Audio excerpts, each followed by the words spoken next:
It's one small step for man, one giant leap for mankind.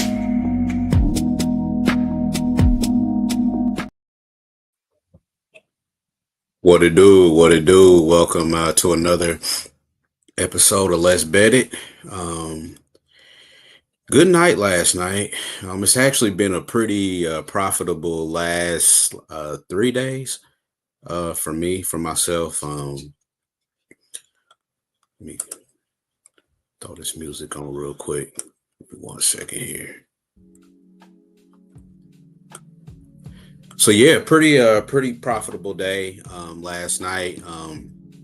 Gave out was it 3 plays? Let me double check real quick. Sorry, been a long day. I'm a little late getting on the stream here today. I usually got a schedule for 5, so late getting started, but better late than never. So last night, 2-0, 2-0 played the Fever first half plus the 2, and I really thought that I really thought about taking their money line before the game, but I just stuck to the first half because I just figured that the first half they're going to come out with something. With playoff positioning, this is a game they got to win, and that first half wasn't a sweat. The game wasn't a sweat.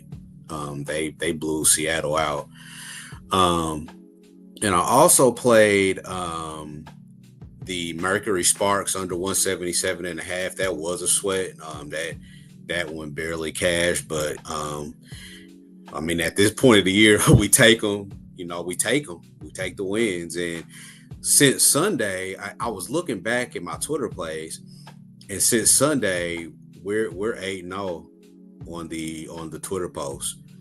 So I think things are finally with the playoff picture, with the playoffs coming into play, and there's a lot of jockeying for position and seeding and who's going to be in, who's going to be out. I really think it's made, these games a little bit easier to cap. So let's keep it going. 8-0, 8 in a row is always good. Just kind of helps make up for those bad days. So let's get right into the first game of the night. 2 games. Got plays in both of them, and some leans in both of them as well. So let's get into it. Aces and Dream. Dream laying 3.5 at home. Total sitting at 162.5. I did make one play in this game, and this is I made the under 163. I think it's moved since then when I posted this banner, but I got it at under 163 on Caesars. Just a few notes that I took on the game. Everybody knows about the Aces, 11 straight wins. They just have been a monster since that Minnesota loss. So 11 straight wins. And I feel like that they might be becoming like a fade. Like people are trying to fade them at this point. Like, how many games in a row are you really going to win? And I could see that because it's a such thing as getting too hot, right? At some point, you're going to lose, and everybody's trying to figure out when that's going to be. And this makes sense because it's double revenge for the Dream. They just lost to this team like a week ago. So it makes sense. And both wins that the Aces have had against Atlanta have been in Vegas. So this is the first one in Atlanta. But both of these games this season have been under. Historically, even last season, a lot of their games went under. Let me double check. And this Dream team was a lot different last year, and even the Aces were a different team. They still had Kelsey Plume and didn't have Jewel Lloyd in the picture. So just looking historically at how these totals have went, the 19th, the total set at 166.5. finished at 146. July 22nd, total set at 161, ended at 159. And even if you look back at last year's matchups, the last matchup of the season they had last year, it was 83-72. Vegas won at home. And the total set at 166, and it finished at 155. The meeting before that, and this is how, I mean, I'm not going to go back much farther than this, but July 12th of last year, Vegas beat Atlanta 84-70, and that total sat at 170. So you're talking about, I mean, these games just go under historically. So I feel like with what's at stake here, I feel like there's going to be playoff style intensity as far as, you know, how these teams approach the game. Both teams' pace have been in the lower half of the league the last 10. So I just really think that this is going to be an under game. Yeah, I don't think a lot of points are going to be scored in this one. If I was looking at a side, honestly, I'm looking at the Vegas side, to be honest with you. I know that, like I said, there's double revenge there for the Dream. Both losses against the Aces have been in Vegas, so I could see, you know, Atlanta turning up for this one. But the Dream or the Aces don't have another game for a week, and I think that is really important. I love spots where a team doesn't have a game at least for 4 or 5 days. I don't know what the trend is on that, but I just love teams that know that going into that game, no matter how many they've played in the previous nights, you know, like 3 and 4 or whatever, if they're going into a game knowing that they don't have to play for a week, I just feel like they go all out in those spots. And I really, really like the Aces here, plus the 3.5. I think the line has gotten a little too big. Asia always, when she comes back to Atlanta, it's always not back to Atlanta, but when she comes to Atlanta, it's always a vibe because she went to South Carolina, and they're all kind of intertwined as far as fandom. A lot of Atlanta people are fans of A'ja Wilson from her time in South Carolina. She's going to have her own crowd in the building. So this might be a half and half game. If you ask me, as far as who fans are really going to be for, of course, the Dream are going to have their fans in the stands, but A'ja Wilson, she's a vibe. She's going to bring her own crowd, and they're probably going to be really loud. So I just feel like Vegas has a ton to play for here. If they win this game, also they will take the season series. So they'll have the season series. They'll move ahead of the Dream in the standings. So they'll have the tiebreaker. And I just feel like 3.5 is too many points. Also, the last 10, the Dream first in defensive rating, Aces third, which kind of, you know, leans further and, you know, kind of gives more evidence for the under in this one. I think this is going to be a slow pace playoff style game. I think it's going to be close. I think it's going to be closer than the 3.5 that is that the Dream are laying. I think the Aces can win this game outright. I really do. But a couple of player props that I also looked at. A'ja, of course, over her 23.5 points. She's gone over this. She shows out when she comes back to Atlanta. That's just really all it is to it. She nails this. I mean, even recently, she's done well in her points. So A'ja 23.5. Rhyne Howard is one that I looked at too for the her PRA. Her PRA under is something that I kind of have my eye on for this one. Let me You know what? It's not letting me do it. But anyway, yep. Ryan Howard, her under 25 and a half PRA. Let me see if I can grab this on my phone. Ryan Howard. Had it up on my laptop.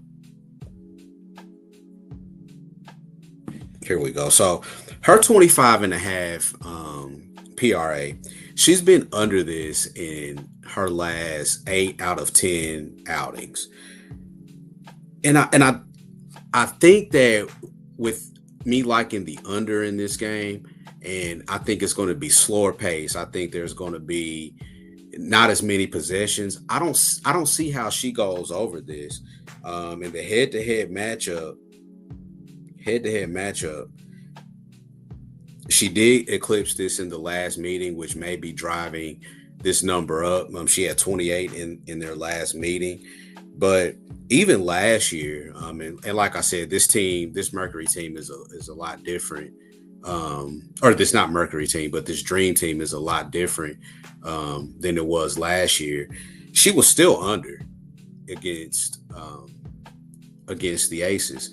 So I just feel like, coupled with my play on the under, I feel like Ryan Howard PRA 25 and a half under is a good look. And you can't go wrong with A'ja over 23 and a half points in Atlanta.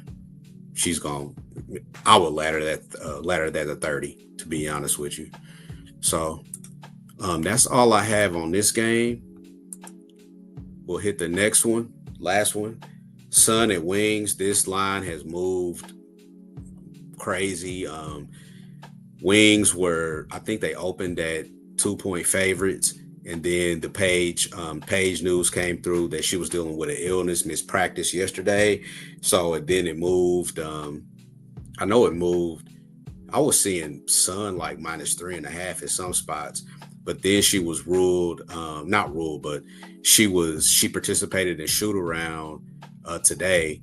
So which could lead to her possibly playing. So the line moved back from Wings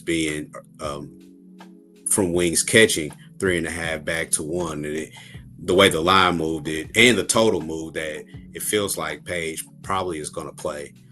I took I took one play in this game, and that was the Sun, not the Sun, but the total first half under 83.5. And the Sun actually have been excellent defensively. I mean, the last 10 games. Yeah, they've been excellent. They've locked in, even with the Liberty game that they just played in. They lost that game by 2 points. Now, granted, the Liberty were, working Stewie back in. They had a lot of moving parts. But considering how bad that they have been, defensively, offensively, and as a whole, the first part of the year, they've really kind of came alive this second half of the year and are playing pretty good. And it starts on the defensive end with them. They're very limited offensively. So they really are going to get up in you defensively. And it really shows. It really shows in the first half. And I'm going to share my screen with you. The last 10 games for how the Wings have looked, especially in the first half. I feel like they start very well these last 10 games. They've been starting very well. And just like any young team, they're going to kind of regress as the game gets a little bit more difficult. Adjustments are made during halftime. So the first half, they've been looking pretty good. And let me bring this up the last 10 games. Shout out to Moneyballer. Sign up. Please sign up for Moneyballer.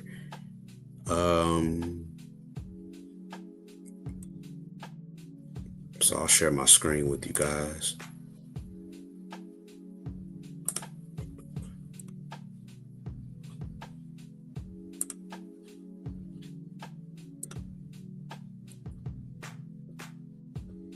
So if you look at just straight up, the Sun are winning first halves outright, no matter who they're playing, really. 6-3-1. straight up. Have not been an away favorite though. That's really key.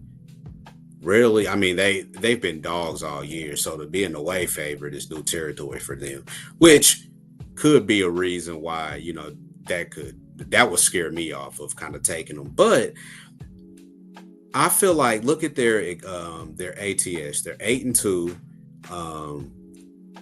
The Wings 4-5. You know, not a big sample size on their end, but the Sun have just been consistently covering spreads in the first half. Now, granted, you know, they've been away dogs a lot, and the numbers have probably been, you know, rather big. But you got to look at this Wings team, even with Paige in the game. She's going to probably be compromised. She was on the injury report with an illness, so she's obviously not feeling well. I look at the over-under records, and this is the play I made on the game, was the first half under. The Sun, first half, they play defense. The Wings, first half, they can't score. They're 2-7 to the under in the first half. But as a team, they're 3-7 to the under, which just, to me, I feel like with Noah Rike, they just have a lot of issues scoring the basketball. And the Sun, if you see this here, opponent team total, they are 9-1 to the under in their last 10 games. So they start these first halves off really well, and they just can't finish games. Because you can see they're 9-1 to the under in their opponents are 9-1 to the under in the first half, but they finish 6-4 to the under, which means that their defense regresses a little bit, or regresses more as the game goes on. So I think the first half under for me is an excellent play. Let me stop sharing my screen here. I think that's an excellent play. Natasha Cloud, questionable for Thursday, so she's on the injury report.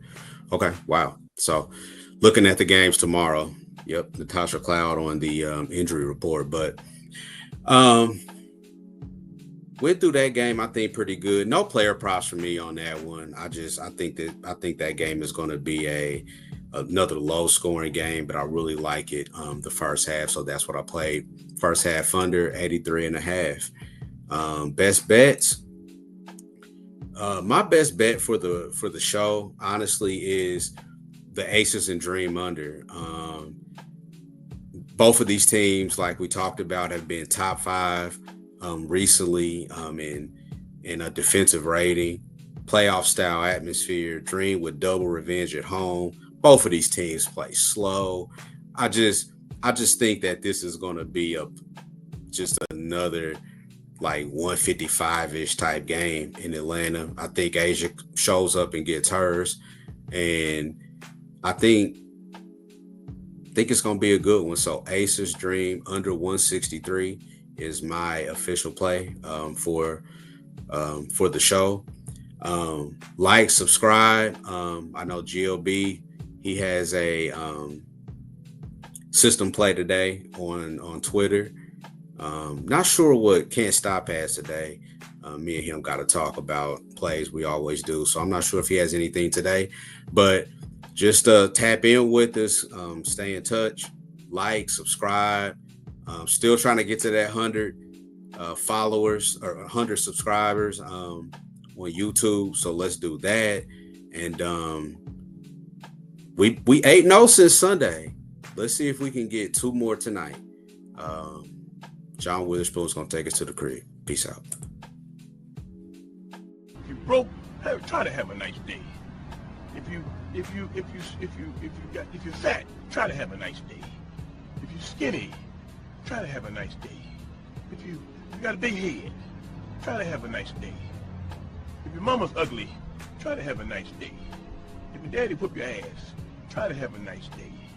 If a dog bites you in the ass, bite him back and try to have a nice day. Try to have a nice day. See, that's my theme. Try to have a nice day. I'm about to leave right now and go try to have me a nice day. All right. Try to have a nice day.